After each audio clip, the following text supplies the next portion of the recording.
My name is Mr. Jack Penrose, and I am Academy at the Lakes High School and Middle School's newest recruit this year. So I thought I'd take the time to tell you all about myself, some of my experiences, and to answer any questions that you may have had. So I've got some questions in here that I'm going to read from. What do I do at Academy at the Lakes? That's a very good question. I teach Spanish, French, theatre, and I also help out with the football team's tackling, particularly. Though I know very little about football, tackling is something I've done a lot because I used to play rugby.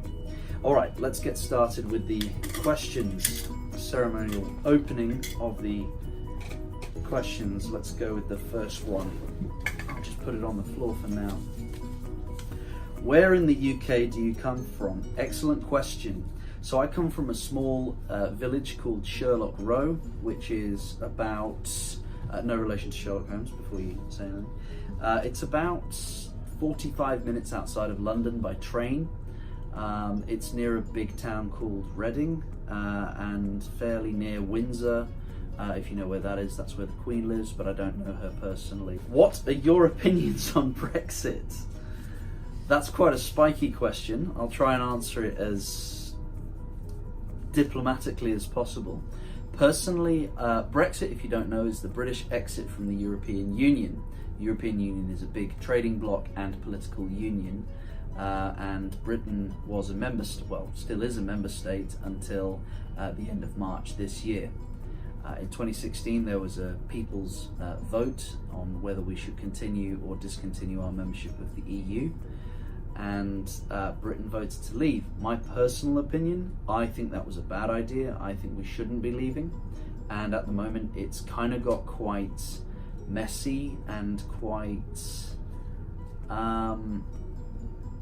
of difficult. But I think what it does highlight, the sort of the good thing that can come out of it, is it just goes to show the importance of voting, because a lot of people didn't vote in that referendum, and so the split at the end of it was 52 to 48% roughly. So there wasn't that big a margin that decided to leave. So I guess the message for kids, or kind of the younger generation coming through now, is always vote. What is your favourite tea sandwich? Ooh. If you mean afternoon tea, because I don't really drink tea that much, that's another British stereotype that I don't do very much. So my favourite tea sandwich, I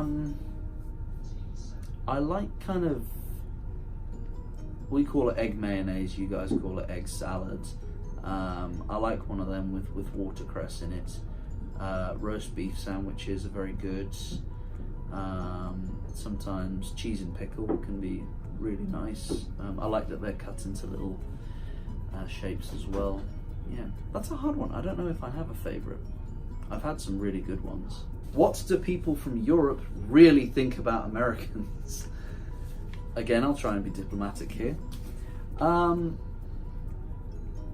think that the people from Europe who haven't been to America get a lot of American tourists, and these American tourists travel quite a lot in Europe, and I think generally they're quite loud.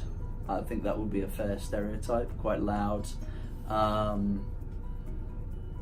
I think sometimes there's a stereotype that they don't really know where they're going, so they're always reading a map. They can't always speak the language in that particular European country. In terms of what do British people think of the Americans, like really think about the Americans, I think, you know, there's stereotypes everywhere. I think we think the food is all like deep fried everything. The loudness, yeah, you never have to ask, the stereotype goes, you never have to ask an American what they were saying, because you definitely know what they were saying. How do you make the perfect cup of tea? Excellent question. You get your tea bag, or your loose leaf tea with the tea filter. You boil an electric kettle, they're the best. You pour it in probably about 80% full, maybe 3/4 full, to a mug, or like I suppose a teacup, or no, if you want to make it perfect, let's be real, you've got to have a teapot, preferably made of china. So you fill that up, and you let the tea kind of marinate in there for, I would say 5 minutes personally, but some people might say longer, some people might say shorter, and then you serve 4 cups of tea into teacups. If people want milk and sugar, what was it my mother always said about sugar in tea? She said, if you don't like the taste of tea, don't drink tea. That's my mum's opinion. I suppose that's my opinion somehow as well. So ask people if they want milk and sugar. When it comes to milk, again, some people like to drown the tea in milk, and some people just like a splash. I personally like just a splash of milk in breakfast tea, but there's so many tea varieties now that I think you don't need to add milk to quite a lot of them. I quite like green tea, to be honest, but I don't really drink tea. I'm more of a coffee drinker. Why do you think American audiences sit forwards in their seats when viewing theatre, whilst Brits sit back in their seats? A comment John Cleese once remarked on. Do you know, I've never heard of that before.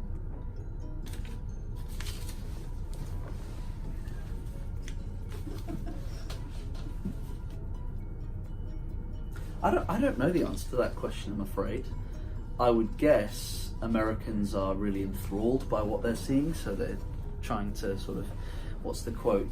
You pay for the whole seat, but you'll only need the edge. So I think that's perhaps where that comes from.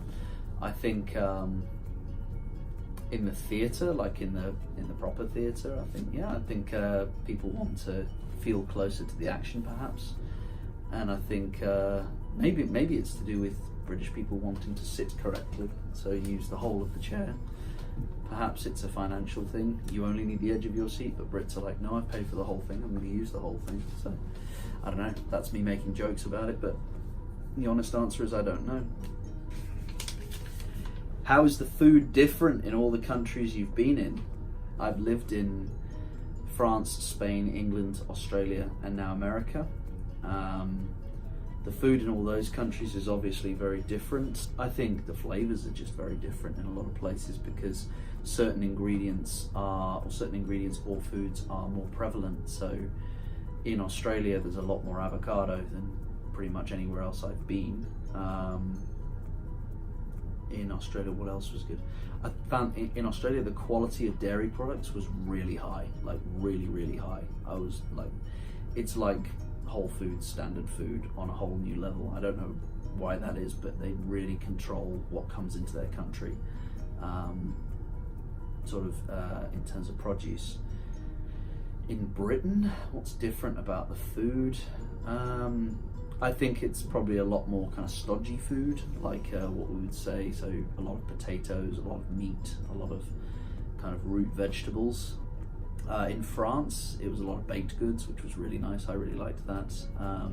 In Spain, quite a lot of oily foods. Again, I quite like that. But what was interesting about Spain is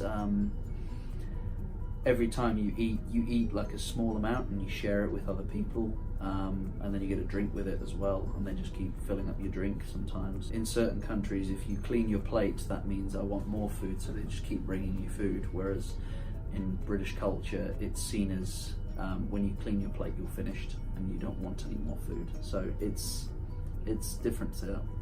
One thing that's interesting about food that I wish we did more of in England, that we do a lot of in America, is doggy bags, like taking food home from restaurants, because otherwise it gets wasted. And I think that should be a more acceptable thing in my home country. Here's the next one. What is the biggest misconception Americans have about Europeans?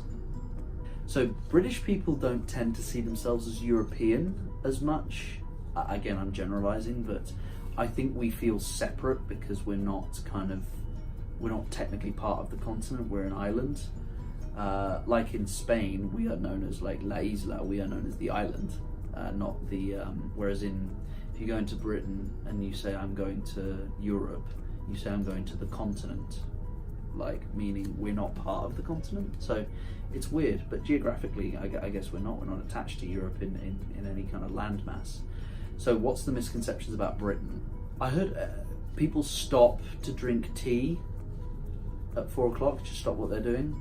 We don't do that. we don't do that in Britain. I've mentioned everyone knows the Queen.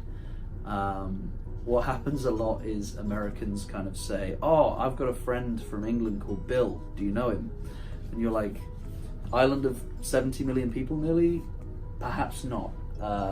What's his last name? I don't know. Okay, so there's a few instances where that's definitely happened. What are other misconceptions? Because there are a lot of conceptions that are true, like British people queuing a lot. I think that's very, like, standing in line. That's very much a thing that happens a lot. Bad teeth. Bad teeth is a misconception, I think. A lot of Americans think that British people have bad teeth, and that was certainly true in the First World War. That's probably where the conception comes from. All right. If so, how would you compare students at Academy to your students from other countries in which you have taught? Brackets. Generally speaking, how are we different? Are there characteristics typical of students from a country that would be good for all of us? I think kids are kids wherever you go, and that's certainly true of Academy, and that's certainly true of Australia and England, which are the three countries I've taught in. Put it in a nutshell. British kids are a little more reserved, a little more kind of, I don't know if they're more polite, because I get said yes sir to a lot, and yes ma'am is a kind of a big thing here, whereas in England it's definitely like that, but we don't say ma'am, we say miss. I find ma'am a little bit more respectful, or ma'am is our local pronunciation. In Australia, I think they were quite cheeky a lot of the time, like they're quite irreverent. Again, it's a generalization, but that would be my experience. In terms of here at Academy, the kids here, I genuinely really enjoy teaching them. I think they're always smiling, they always want to be here. I think they really enjoy it here, and I think the slogan of "You Matter" here on the website, I think that's what sort of attracted me to the school in the first place, was I felt like this is a very special community. And each school I've taught in is a very special place, but that's certainly true here as well. This is a very special part of the world, and has been and will continue to be a very special part of my teaching career. We're getting to the bottom of the barrel now. What do you like best about our area here in Pasco County? Panera. I like Panera. We don't have that in England, so that's really good, and it's just down the road as well, so it's perfect. Seriously, what do I like most about our area? I think this is an underrated part of the world. Again, I've worked in some very beautiful places. This is absolutely beautiful. I think when I opened the door of Senora Estrella's classroom and get to welcome all the children in who I teach Spanish to Honours Period 1, I look out and it's brilliant because it's about 8 a.m. and the lake looks amazing that Academy backs onto, and the clouds are kind of reflected in the water at that time, and yeah, I think that's probably, I'd say that's the best thing. What was the absolute best meal you've ever had worldwide? Great question. So we were in Malta. We'd been up since 4 a.m. and my girlfriend Jenny gets quite hangry, so it was about 3 p.m. and we were looking for something to eat. So we went to a place called Trattoria de Pippo. We didn't see a menu. We were the only two non-kind of Maltese or Italian people in there, and the guy just came up and rumbled to us in some sort of broken English. I think he said the words seafood, pasta, sausage. So we went with that. So we started off with like these brilliant olives. I don't like them, but Jenny loved them. Then we had this sausage ragu that was incredible, with like Maltese sausage, like incredible. And then we had lobster ravioli, which was amazing, with a great sauce there. And you could tell it was not like, they weren't trying to substitute things with butter or cheese. It was just good, honest cooking. Around the restaurant were like awards they'd won, and that was the best meal I've had, not just because it was delicious and phenomenal in every way. The experience was great as well. But when the waiter brought the check over, I thought this is going to be like 150 euros. We didn't see a menu. We don't know how much anything costs. It was 32 euros. So it was great value for money as well. And that included coffee and dessert. So I think that would be the best meal I've ever had. What myths would you like to debunk about British culture? The food.